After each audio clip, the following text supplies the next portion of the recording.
কথা ভাবছি, এই ভিডিওটা পোস্ট করলে কি ভিডিওটার কোনো মানে রইবে? কারণ ভিডিওটা করা হয়েছিল বেশ অনেকদিন আগে, প্রায় 15-16 দিন আগে হবে।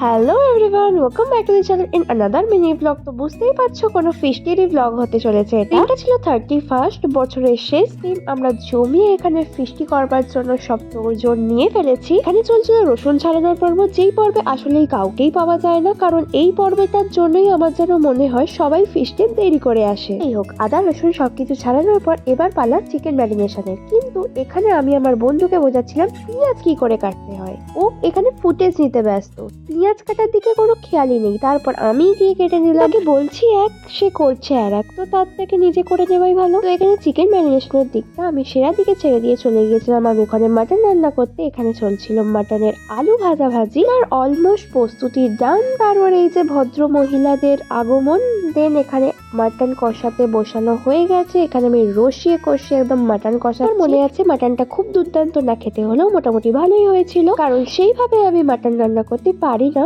আসলে জানি না। মাটন রান্না করার পর এখানে ফুল দমে একটু নেড়ে নিলাম, সবাই মিলে আনন্দ করে নিলাম। মাঝখানে চিকেন পকোড়া ভাজা হয়েছিল, সেটার ভিডিও আর কেউ নেয়নি। আসলে ভিডিওটা নেওয়া হয়েছিল, আমার ফোন অব্দি পৌঁছায়নি। নাচাগোদা করার পর ফাইনালি চলে এলাম খাওয়া দাওয়া করতে। 2025 শেষ দিন এবং 2026 শুরু, দিনটা এইভাবেই কাটালাম। সবার এই বছর খুব ভালো কাটুক। Happy new year.